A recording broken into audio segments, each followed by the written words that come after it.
الحمد للہ وکفا والصلاة والسلام علی سید الانبیاء والمرسلین وعلی آلہ واصحابہ اجمعین۔ میرے قابل احترام دوستوں، بھائیوں، بزرگوں، بہنوں، آج کی اس نشست میں یہ بیان کیا جائے گا کہ فرشتے یہ کتنے ہیں، یعنی تعداد میں اللہ کے یہاں ان کا کیا کیا کام ہے، کون کون سے فرشتے ہیں، ان کی حقیقت کیا ہے، یہ ساری چیز جو ہے آج کی نشست میں بیان کی جائے گی۔ تو سب سے پہلے یہ ہے کہ اللہ جل شانہ نے ایک مخلوق پیدا کی ہے جسے فرشتہ کہا جاتا ہے، اور فرشتے ان کی پیدائش آگ کی چنگاری کی جو اوپر کی جو چنگاری ہوتی ہے، جو چمک کی طرح، اس سے یہ فرشتے پیدا ہوئے ہیں، اسے نور کہا جاتا ہے۔ اور جنات کی اور شیاطین کی جو پیدائش ہوئی ہے وہ آگ کی جو کڑواہٹ اور جو اس کی کالک ہے نا، اس سے ان کی پیدائش ہوئی ہے۔ تبھی ان کے اندر خباثت کو، لوگوں کو ورغلانا اور لوگوں میں انتشار پھیلانا، لوگوں کو تنگ کرنا، یہ ساری چیزیں ان میں موجود ہیں۔ تو ہمارا جو آج کا ٹاپک ہے، آج کی جو بات ہے، وہ ہے فرشتوں کے متعلق۔ تو سب سے بڑے فرشتے تو چار ہیں: حضرت جبرائیل علیہ السلام، حضرت اسرائیل علیہ السلام، حضرت اسرافیل علیہ السلام، حضرت میکائیل علیہ السلام۔ یہ سب سے بڑے بڑے فرشتے ہیں۔ ان کے علاوہ جو دوسرے فرشتے ہیں وہ چھوٹے فرشتے ہیں۔ دیکھیں، اللہ تعالیٰ نے یہ فرشتے اس لیے پیدا کیے ہیں کہ اللہ کی بندگی کریں، عبادت کریں، اللہ کے سامنے جھکیں۔ جس طرح انسانوں کو اللہ تعالیٰ نے اپنی بندگی اور عبادت کے لیے پیدا کیا ہے، اسی طرح فرشتوں کو بھی اسی کام کے لیے متعین فرمایا ہے۔ تو فرشتے ان کے اپنے مراتب ہیں، اور اپنے اپنے مراتب کے حساب سے وہ کام کرتے ہیں۔ اور جس طرح انسانوں کے لیے بیت اللہ شریف ہے، ان کا طواف انسان کرنے کے لیے یہاں سے بڑے سفر کرتے ہیں، اور وہاں پہنچنے پر بڑی تکلیف اٹھاتے ہیں، اور جو ہے سفر کر کے اس طواف کو پورا کرتے ہیں اور ثواب کو حاصل کرتے ہیں، اجر کو حاصل کرتے ہیں، تو یہ سعادت سمجھتے ہیں۔ اسی طرح فرشتوں کے اندر بھی جو ہے بیت اللہ کے بالکل سیدھ میں آسمان پر بیت المعمور ہے، وہاں پر فرشتے وہاں اس کا طواف کرتے ہیں، اور اتنی تعداد میں زیادہ ہیں کہ جب ایک فرشتہ طواف کر کے چلا جاتا ہے تو پھر اس کی باری نہیں آتی قیامت تک۔ قیامت تک اس کی باری نہیں آتی۔ اب اس سے پتہ چلتا ہے کہ فرشتے کتنی تعداد میں زیادہ ہوں گے۔ آپ صلی اللہ علیہ وسلم جب معراج پر تشریف لے گئے تھے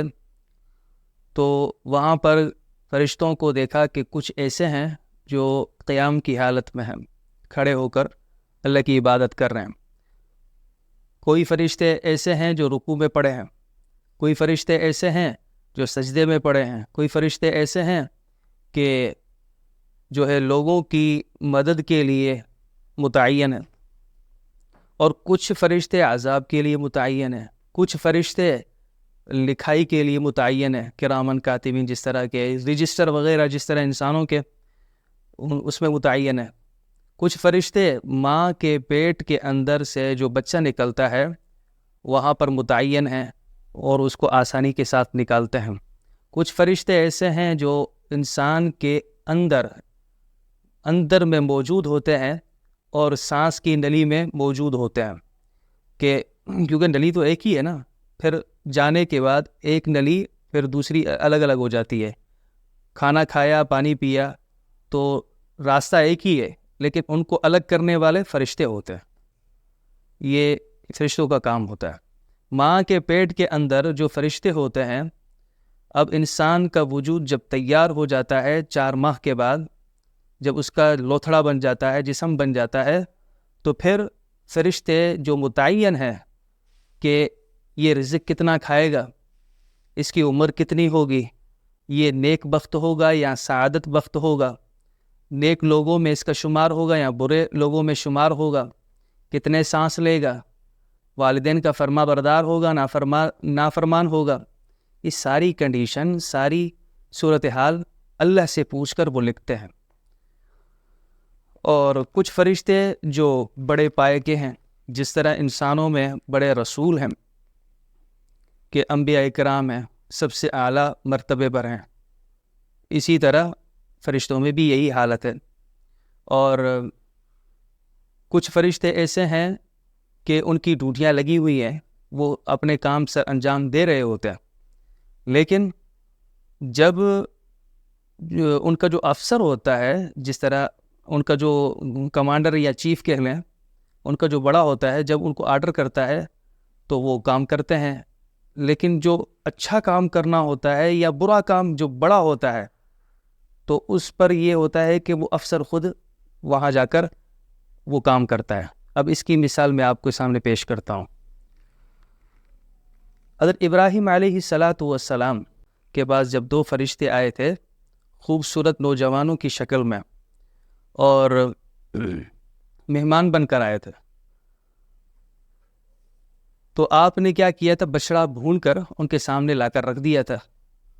کہ مہمان آئے ہیں، ان کی خاطرداری کریں اور مہمان نواز تھے۔ تو جب دیکھا کہ فرشتے جو ہے کھا نہیں رہے، ہاتھ نہیں جو ہے بڑھا رہے تھے، تو انسانوں کی شکل میں، تو اس سے فَأَوْجَسَ مِنْهُمْ خِیفَةً، حضرت ابراہیم علیہ الصلاۃ والسلام کے دل میں ایک خوف بیٹھ گیا، اور اپنے آپ میں جو ہے نا یہ سمجھنے لگے کہ یہ کوئی اور مخلوق ہے۔ تو انہوں نے پھر بعد میں بتایا کہ ہم آپ کو خوشخبری دینے کے لیے آئے ہیں، اور پھر اس کے بعد ہم جائیں گے لوط علیہ السلام کے پاس۔ تو اس سے پتہ چلتا ہے کہ جو ہے فرشتے کھاتے پیتے نہیں ہیں۔ اچھا، مذکر مؤنث بھی ہوتی ہے یا نہیں ہوتی؟ کہ یعنی ان میں مذکر ہونا یا مؤنث ہونا، مرد ہونا اور عورت ہونا، یہ چیزیں ہیں، ان کی جو ہے اولادیں ہوتی ہیں نہیں ہوتی ہیں، یہ چیزیں بھی ہمارے سامنے ہونی چاہیے، کیونکہ یہ تحقیقی بات ہے، اور حقیقت سے آگاہ ہونا یہ ہم سب کا فریضہ ہے۔ تو جو ان کی اولادیں ہوتی ہیں یا نہیں ہوتی، وہ شادیاں کرتے ہیں یا نہیں کرتے، اس کے بارے میں یہ ہے کہ اللہ تعالیٰ نے ان کو جو پیدا فرمایا ہے وہ آگ سے پیدا فرمایا ہے۔ آگ کی جو اوپر کی جو چنگاری ہوتی ہے اس سے، اسے نور کہا جاتا ہے، اس سے یہ پیدا ہوئے ہیں اللہ تعالیٰ کے امر کن سے۔ تو نہ ان کی شادیاں ہوتی ہیں، نہ ان کے بچے ہوتے ہیں، نہ یہ کھاتے ہیں، نہ سوتے ہیں، بس جو حکم ملا ہوا ہے۔ سورہ تحریم میں اللہ تعالیٰ نے ارشاد فرمایا لا یعصون اللہ ما امرهم ویفعلون ما یؤمرون، کہ یہ ایسے ہیں، ایسی مخلوق اللہ تعالیٰ نے پیدا فرمائی ہے کہ جو قطعاً بالکل اللہ تعالیٰ کی نافرمانی نہیں کرتے، بلکہ جو حکم ملا ہوا ہے اس کو بجا لاتے ہیں بس۔ اب حضرت جو جبرائیل علیہ الصلاۃ والسلام ہے، ان کا کیا کام ہے؟ ان کا یہ کام ہے کہ پیغام جو نبیوں تک پہنچانا، جو اللہ کی طرف سے ان کو ملا ہے، یہ ان کا ایک فریضہ تھا، اور اس کام کو وہ بخوبی انجام دیتے رہے۔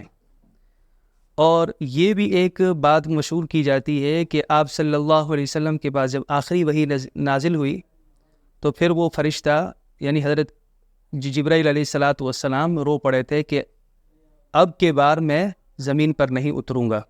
تو یہ ایک غلط بیانی ہے، کیونکہ اس کے بعد بھی وحی کے طور پر تو حضرت جبرائیل علیہ الصلاۃ والسلام نازل نہیں ہوئے، نہیں اترے ہیں، لیکن اس کے بعد یہ اترتے رہے ہیں عذابات کو نازل کرنے کے لیے۔ اب دیکھیں حضرت اسرائیل علیہ الصلاۃ والسلام، ان کا کام ہے نفس کی، لوگوں کی جان لینا، لوگوں کی جان لینا، ان سے سانس نکالنا، یہ ان کا کام ہے۔ لیکن یہ فرد کے حساب سے ہے، یعنی ایک آدمی کی سانس نکالی، دوسرے آدمی کی سانس نکالی، تیسرے آدمی کی سانس نکالی، چوتھے آدمی کی سانس نکالی، اس طور پر وہ سانس نکالتے ہیں۔ لیکن جب کہیں دھماکہ کرنا ہوتا ہے نا، وہاں پر یہ خود نہیں ہوتے۔ دھماکے سے مراد کہ جب کہیں کسی کو یعنی بہت سے لوگوں کو مارنا ہے تو پھر اس میں حضرت اسرائیل علیہ السلام خود نہیں جاتے، بلکہ ان کے جو کمانڈر اور چیف ہوتے ہیں، ان کے جو سردار، سب فرشتوں کے سردار جو ہیں حضرت جبریل علیہ السلام ہیں، تو وہ خود جاتے ہیں اور یہ کام انجام دیتے ہیں کہ جب لوط علیہ السلام کی قوم نے بات سے انکار کیا اور انہوں نے یہ کام نہیں چھوڑا جو لوطی کام کرتے تھے، تو حضرت جبریل علیہ السلام خود گئے تھے اور بستی کو اٹھایا، فجعلنا عالیہا، اوپر لے گئے، سافلہا، پھر نیچے پٹخ دیا۔ اب اس سے پتہ چلتا ہے کہ یہ لوگوں کی جان لینا تو حضرت جبریل علیہ السلام کا کام نہیں تھا، لیکن چونکہ یہ بڑے تھے اور یہ بات مشہور ہے کہ جب کوئی اہم کام کرنا ہوتا ہے تو جو افسر ہوتا ہے، جو بڑا ہوتا ہے، وہ خود وہاں جاتا ہے، تو یہ بات بھی ہمیں معلوم ہونی چاہیے۔ اور دوسری بات کہ حضرت جبریل علیہ السلام، پھر اس کے بعد حضرت اسرائیل علیہ السلام، ان دونوں کی بات ہو چکی۔ اس کے بعد حضرت میکائیل علیہ السلام، میکائیل علیہ السلام کیا کرتے ہیں کہ آسمانوں پر برسات کا نظام قائم کرتے ہیں، اور برسات میں کہاں برسات برسانی ہے، کہاں بارش ہونی ہے، یہ بھی اللہ کے اذن سے، ارادے سے، یہ نہیں کہ وہ اپنی مرضی کے مطابق چلتے ہیں، بلکہ جو آرڈر ملا ہوا ہوتا ہے بس اس کو انجام دیتے ہیں۔ بادلوں کو ہانکنا، اور پھر جو پانی برسایا ہے زمین پر سے غلے اگوانا اور اس کا انتظام کرنا، یہ سارا کا سارا حضرت میکائیل علیہ السلام کرتے ہیں۔ ویسے ان اللہ هو الرزاق ذو القوۃ المتین، کہ رزاق اللہ کی ذات ہے، رزق تو اللہ دیتے ہیں لیکن بندوبست یہ کرتے ہیں۔ اچھا، حضرت اسرافیل علیہ السلام، ان کا کیا کام ہے؟ ان کا کام ہے سور پھونکنا، یعنی قیامت قریب ہوگی تو جب سور پھونکا جائے گا تو اس وقت یہ سارے کے سارے لوگ ختم ہو جائیں گے اس سور کی وجہ سے، اس آواز کی وجہ سے۔ اچھا، آپ صلی اللہ علیہ وسلم جب معراج پر تشریف لے گئے تھے تو وہاں سے واپسی ہوئے تھے، تو صحابہ کرام نے جب آپ صلی اللہ علیہ وسلم کا چہرہ مبارک دیکھا تو دیکھ کر یہ محسوس کیا کہ آپ بہت رنجیدہ ہیں، اور ایسا رنجیدہ ہے کہ آپ راضی نہ ہو پائیں گے، یعنی اتنے غمزدہ تھے۔ تو جب معلوم کیا آپ صلی اللہ علیہ وسلم سے کہ آپ اتنے مایوس کیوں ہیں، غمزدہ کیوں ہیں، تو آپ صلی اللہ علیہ وسلم نے ارشاد فرمایا کہ میں مایوس کیوں نہ ہوں، میں آسمانوں پر میں نے دیکھا کہ حضرت اسرافیل علیہ السلام ایک ٹانگ پیچھے کیے ہوئے ہے، ایک ٹانگ آگے کیے ہوئے ہیں، اور ایک سور ہے جو اپنے منہ میں لیے ہوئے ہے اور اپنے ہاتھوں کو بالکل مضبوطی کے ساتھ اس سور کو پکڑا ہوا ہے۔ یہ بانسری جس کو کہتے ہیں، وہ بڑی بانسری ہے، اور تو اسی لیے مجھے یہ جب سے وہ پیدا ہوئے ہیں تب سے ان کا یہی کام ہے کہ وہ وہیں متعین ہے، وہیں قائم ہے، اور وہیں منہ میں سور لیے ہوئے ہیں، اور مجھے یہ اندیشہ ہے وہ کبھی بھی وہ اللہ کے حکم سے اپنے سور کو پھونک سکتے ہیں۔ تو اسی لیے یہ ساری چیزیں آپ کے سامنے بیان کی گئی تاکہ ہمیں معلوم پڑ جائے کہ فرشتے کیا ہوتے ہیں، کیسے ہوتے ہیں۔ اور اچھا، قیامت کے روز جب سب کے سب اللہ تعالیٰ انسانوں کو ختم کر ڈالیں گے، حضرت اسرائیل علیہ السلام بھی، اور حضرت اسرافیل علیہ السلام، حضرت میکائیل علیہ السلام، اور حضرت جو ہے جتنے بھی فرشتے بڑے بڑے سب کے سب ختم ہو جائیں گے، تو یہ سب کے سب جو ختم ہوں گے وہ بالکل ایک دم سے ختم نہیں ہوں گے، بلکہ اب انسانوں کو ختم کیا، پھر سالوں سال کے بعد اللہ تعالیٰ ان کو جو ہے کھڑا کریں گے، لیکن ان کو جب کھڑا کرنے کا وقت آئے گا تو وہ چند سیکنڈوں میں اللہ تعالیٰ ان کو دوبارہ کھڑا کریں گے، ان کو چاروں کو، اور پھر جو عرش کو 8 فرشتے جو اٹھائے ہوئے ہیں،